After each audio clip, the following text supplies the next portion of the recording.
할렐루야, 오늘도 아침을 여는 말씀 묵상을 통해서 큰 은혜 받길 원합니다. 오늘 저는 지치고 힘들고 그래서 예수님이라는 제목으로 말씀을 함께 나누려고 해요. 지금 이 시대 마음이 참 지쳐있고 힘든 분들을 보게 됩니다. 상처받고 깨어진 마음들도 많이 보게 돼요. 그래서 우리에겐 예수님이 필요하다는 것입니다. 지치고 힘들고 하지만 예수님께서 계시다는 거예요. 깨어져 있고 상처받고 그래서 예수님께서 우리에게 필요하다는 겁니다. 우리의 상황이 아무리 좋지 않아도 그 마지막에 예수님께서 함께 하신다는 것을 믿는다면은, 세상에 대해서 승리하신 예수님이 계시다는 것을 믿는다면은 세상에서 받는 억울함 또 힘든 모든 것들이 예수님의 승리의 깃발 아래 상쇄되어질 수 있습니다. 나와 함께 하신 예수 그리스도, 오늘 그분께서 말씀을 통해서 은혜 주시길 원합니다. 새 힘 주시길 원해요. 새로운 회복의 은혜를 주시길 원합니다. 우리 그런 마음 가지고 함께 말씀을 나누겠습니다. 14절입니다. 요셉 자손이 여호수아에게 말하여 이르되, 여호와께서 지금까지 내게 복을 주심으로 내가 큰 민족이 되었거늘 당신이 나의 기업을 위하여 한 제비 한 분깃으로만 내게 주심은 어찌함이니까 하니. 에브라임과 므낫세 반지파의 기업 분배가 다 끝났습니다. 하지만 이 두 지파가 여호수아를 찾아와서 자신들이 분배받은 땅이 인구수에 비해서 턱없이 부족하다, 그렇게 불만을 털어놓습니다. 에브라임과 므낫세 지파의 이 컴플레인, 저기는 어떻게 보면은 정당한 요구는 아니었어요. 자신들의 욕심이 투영된 요구였습니다. 므낫세와 에브라임 지파가 분배받은 땅은 결코 적지 않았습니다. 특히 이제 므낫세 지파를 보자면, 므낫세 반쪽 지파가 요단강 동편의 땅을 이미 받았어요. 그리고 요단강 서편에 또다시 땅을 받았습니다. 에브라임도 땅이 적지 않았어요. 하지만 자신들의 땅이 적다는 겁니다. 오늘 읽었던 말씀에서 고백하기로는, 지금까지 여호와께서 내게 복을 주셨다, 하나님께서 큰 복을 주셨다라고 말은 하는데, 입으로 고백하는 건 그렇지 않아요. 우리의 땅은 적습니다. 우리는 지금 불만족스러운 상태입니다 라고 그렇게 말하고 있어요. 하나님께서 주신 복을 제대로 누리지 못하고 있는 것입니다. 스스로의 불만족스러운 상태 속에서 자신을 고통 속으로 직접 그냥 몰아넣고 있는 거예요. 우리는 분배받은 땅이 적습니다. 우리는 분배받은 땅이 너무 적습니다 라는 것을 되뇌이면서 나에게 없는 부분, 부족한 부분만을 부각시키고 있습니다. 하나님께서 복을 주셨어요. 다른 지파들보다 더 번성케 하셨습니다. 그리고 큰 땅을 분배받았어요. 하지만 그것을 누리지 못하고 있습니다. 은혜 속에서도 기쁨이 없는 거예요. 우리의 모습은 그런 데는 없습니까? 하나님께서 우리에게 주신 복이 충만합니다. 여지껏 함께 하신 은혜가 넘쳐납니다.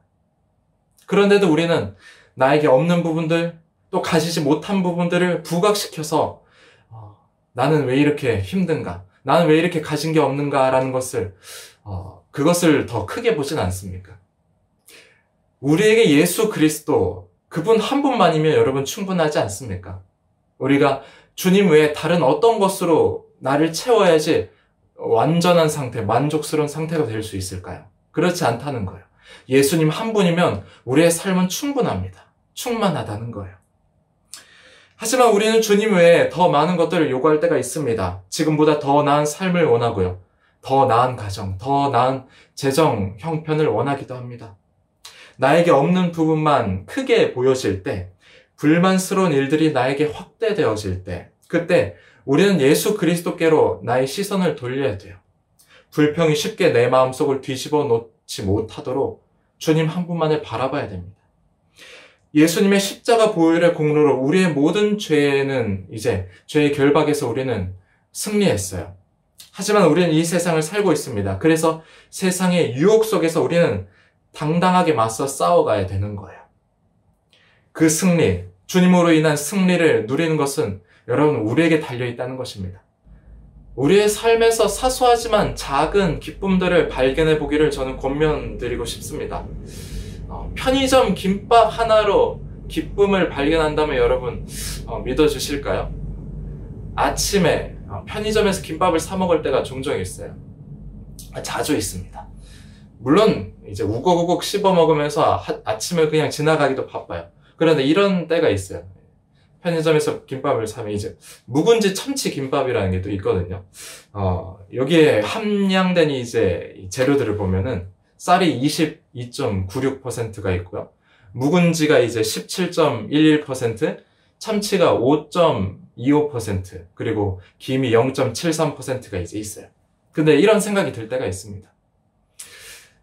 쌀이 농부가 씨앗을 뿌리고 또 이게 추수되어져서 밥으로 이제 탄생하고, 김치가 절여져서 또 양념이 되어지고, 묵은지로 숙성되고, 참치가 원양어선 타고 저 멀리 바다 가서 잡아와서 마요네즈에 버무려져서 그렇게 김밥 하나로 탄생되어진 이 과정들이 하나하나 이제 마음에 와닿을 때가 있어요. 정말 감사함이 많이 느껴집니다. 우리 주변에서 감사거리들을 여러분 찾아보시길 원합니다. 아마 셀 수 없을 만큼 존재할 거예요. 감사할 게 도무지 생각나지 않는다? 그건 지금 내가 예수님과 함께하고 있지 않다, 예수님을 나의 삶에서 묵상하고 있지 않다라는 것일지도 모릅니다. 결국 어떻게 살아가느냐인 거예요. 나의 삶을 은혜 가운데로 인도하신 예수님과 함께 걸어가느냐, 아니면 나에게 없는 부분들만 계속 바라보면서 불평하며 걸어가느냐입니다. 16절입니다. 요셉 자손이 이르되 그 산지는 우리에게 넉넉하지도 못하고 골짜기 땅에 거주하는 모든 가나안 족속에게는 베스왕과 그 마을들에 거주하는 자이든지 이스라엘 골짜기에 거주하는 자이든지 다 철병거가 있나이다니, 여호수아가 차지하라 한 땅 이 브리스 족속 또 르바임 족속이 있는 삼림지대였어요. 그들은 아낙 자손들과 마찬가지로 거인이라고 일컬음받던 사람들입니다. 게다가 철병거, 거인에다가 철병거, 이 두 가지 조건으로도 쉽게 도전하지 못하는데, 딱 보니까 그 삼림지대가 이 두 지파가 거주하기엔 뭔가 부족해 보이는 거예요. 땅이 넓지 않은 거예요. 산악지대니까 얼마나 넓겠어요. 그러니까 안 하겠다는 겁니다. 넉넉하지 못하다. 또 다른 불평을 쏟아내고 있어요. 시선이 온통 부정적인 데 있습니다. 여러분, 대화할 때도 부정적인 말들만 하는 사람과 대화하다 보면은 에너지가 엄청나게 소모돼요. 잠깐만 얘기를 나눠도 진이 빠집니다. 직장에서 회의할 때도 여러분 그렇지 않습니까? 안 됩니다. 못합니다. 예전에 해봤습니다. 지금으로는 안 됩니다. 시도도 해보지 않고 과거의 경험에 사로잡혀서 못한다. 또는 그런 부정적인 이야기들 하는 경우에는 이 회의가 진척이 되지 않아요. 긍정적인 말의 중요성에 대해서는 세상에서도 동일하게 말합니다. 2000년대 초반 이제 인터넷이 발달하고 불법 다운로드가 굉장히 성행하던 때였어요. 무슨 음악, 게임, 어떤 프로그램들이 모두 다 그냥 쉽게 검색을 해서 불법으로 다운받을 수가 있었던 때입니다. 컴퓨터를 사면 게임 깔아달라고 하면 그냥 즉석에서 게임을 불법으로 다운받아주는 그런 시대였어요. 음악 파일들에 대한 불법 다운로드가 굉장히 극심했습니다. 아무런 제재가 없었어요. 그래서 이 당시 음반업계에서 사람들이 한자리에 모여서 이런 얘기를 했습니다. 어떻게 하면 사람들이 불법으로 음악을 다운로드 받지 못하게 할 수 있습니까? 그런 질문들을 하면서 이야기를 나눴어요. 그런데 부정적인 질문엔 부정적인 답만 나올 뿐입니다. 이게 문제입니다. 저렇게 하면 안 됩니다. 제재를 해야 됩니다. 이때 긍정적인 질문을 하는 사람이 있습니다. 어떻게 하면 사람들이 돈을 내고 다운받을 수 있도록 우리가 도와줄 수 있을까요? 라고 질문을 합니다. 이 질문의 결과가 굉장했어요. 이 사람이 음악 시장의 판도를 완전히 바꿔버린 것입니다. 이것이 바로 스티브 잡스가 만든 애플의 아이튠즈의 탄생 스토리예요. 쉽고 간편하게 내가 원하는 음악들을 찾고, 그리고 그런 음악들을 제공하는 서비스를 통해서 아이튠즈가 음악 시장 점유율에서 굉장히 엄청난 성장을 했습니다. 누구누구 가수가 아이튠즈에서 1위를 했다라는 그런 기사를 굉장히 많이 보게 돼요. 그만큼 아이튠즈가 음악 시장에 미치는 영향력이 굉장한 겁니다. 긍정적인 질문, 또 거기에 대한 긍정적인 답변은 시대를 변화시키는 원동력이 될 수 있다는 거예요. 하지만 반대로 부정적인 질문, 부정적인 답은 정체된 사고, 과거 속에 갇혀있게 만듭니다. 하나님께서는 이스라엘 백성들에게 내 귀에 들린 대로 너에게 내가 행할 거다라고 말씀하셨어요. 우리가 평소 어떤 말을 자주 사용하는지 되돌아보길 원합니다. 부정적인 생각, 안 된다, 못한다, 힘들다, 저 사람이 잘못했다, 그들이 잘못했다, 저런 태도가 잘못이다, 그런 것들이 문제다. 판단하는 거 누구나 다 할 수 있습니다. 부정적인 의견들 누구나 다 할 수 있다는 거예요. 하지만 부정적인 상황에서 어떻게 긍정으로 이끌어갈 것인가, 그건 아무나 하지 못합니다. 이런 말들을 한번 해보세요. 예를 들어서 나는 오늘 어떻게 내 가정을 변화시킬 것인가? 나는 어떻게 이 시대 속에서 그리스도인으로 살아갈 것인가? 나는 어떻게 하면 힘들고 지쳐있는 나의 삶의 환경을 기쁨으로 승화시켜 나갈 수 있을 것인가?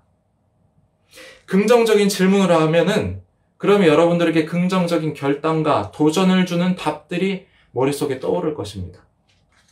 18절입니다. 그 산지도 내 것이 되리니 비록 삼림이라도 내가 개척하라.